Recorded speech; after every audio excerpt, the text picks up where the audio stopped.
রাজধানীর উপকণ্ঠের জনপদ রূপগঞ্জের সাথে রাজধানীর সেতু বন্ধন গড়ে উঠেছে ডেমরা কালীগঞ্জ সড়কের চনপাড়া সেতুর মাধ্যমে। শীতলক্ষ্যা নদীর পশ্চিম পাড়ে বালু নদের উপর নির্মিত এই সেতু দিয়ে প্রতিদিন লাখো মানুষের যাতায়াত। 1996 সালে সেতু নির্মাণের পর মেয়াদ দেওয়া হয়েছিল 20 বছর, কিন্তু সেতুর নিচে বালুবাহী বাল্কহেড আর বিভিন্ন নৌযান চলাচলের সময় পিলারে ধাক্কা লেগে অনেক আগেই ব্যবহারের অনুপযোগী হয়ে পড়ে সেতুটি। 2015 সালে স্থানীয় সরকার মন্ত্রণালয় অধিদপ্তর পরিত্যক্ত ঘোষণা করে এই সেতুকে, কিন্তু তারপরেও কেটে গেছে 10 বছর, এখনো নেওয়া হয়নি সেতু নির্মাণ বা সংস্কারের উদ্যোগ। বর্তমানে জায়গায় জায়গায় ফাটল দেখা দিয়েছে, সিমেন্ট বালির স্তর খসে বের হয়ে আছে রডের কঙ্কাল। সামান্য ভারী যানবাহন চলাচলেই প্রচন্ড রকম কেঁপে ওঠে এই সেতু। এটি এখন এলাকার মানুষের মৃত্যু ফাঁদে পরিণত হয়েছে। তাই সেতু সংস্কারের দাবিতে শুক্রবার সকালে কয়েকপাড়া ইউনিয়নের এলাকাবাসী ও বৈষম্য বিরোধী ছাত্র আন্দোলনের ব্যানারে সেতু এলাকায় অনুষ্ঠিত হয় মানববন্ধন বিক্ষোভ কর্মসূচি। সড়ক অবরোধ করে বিক্ষোভ করেন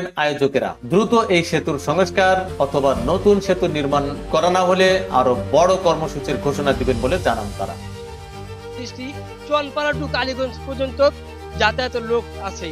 আমাদের দেখা যায় একমাত্র এই ব্রিজটি আমাদের সম্বল। যদি ভেঙে যায় তাহলে আমাদের অবস্থা খুবই খারাপ হবে। প্রধান ডক্টর ইউনূস ভালো লোক, এর কাছে আমাকে অনুরোধ এই ব্রিজটা যেন নতুন ভাবে করে দেওয়া হয়, আর না হয়তো অ্যাক্সিডেন্টে অনেক মানুষ মারা যাবে এবং অনেক ক্ষয়ক্ষতি হবে। আমাদের এই ব্রিজটা একটা ঝুঁকিপূর্ণ একটা ব্রিজ। এই ব্রিজটা দিয়ে যদি কোনো মালবাহী ট্রাক বা আমাদের সিএনজি যায় চলাচল করে, তখন আমাদের এই ব্রিজটা কাঁপাকাঁপি করে। আমাদের জন্য খুবই ঝুঁকিপূর্ণ। কবে কখন ধসে পড়ে এটা আমরা বলতে পারি না।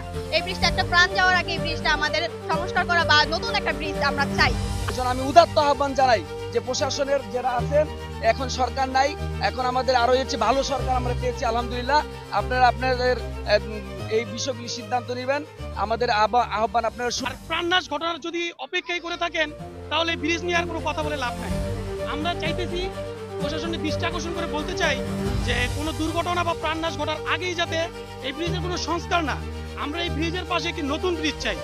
আর যদি আমরা আমাদের এই দাবি পূরণ করতে না পারি, ইনশাল্লাহ সামনে আরো কঠোর আন্দোলনে ডাক দিতে পারি আমরা।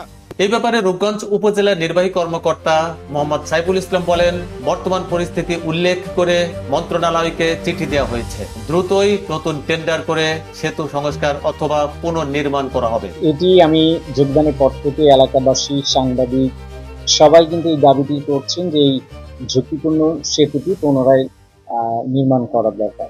কিন্তু এখানে জমি অধিগ্রহণ নিয়ে একটি প্রবলেম ছিল। আমরা মন্ত্রণালয়কে চিঠি দিয়েছি, মন্ত্রণালয় আমাদেরকে জানিয়েছে যে অচিরেই তারা টেন্ডার প্রক্রিয়া সম্পন্ন করে নতুন ব্রিজের কাজ শুরু করবেন। প্রতিবেদনটি পাঠিয়েছেন আমাদের রূপগঞ্জ প্রতিনিধি রনি আহমেদ।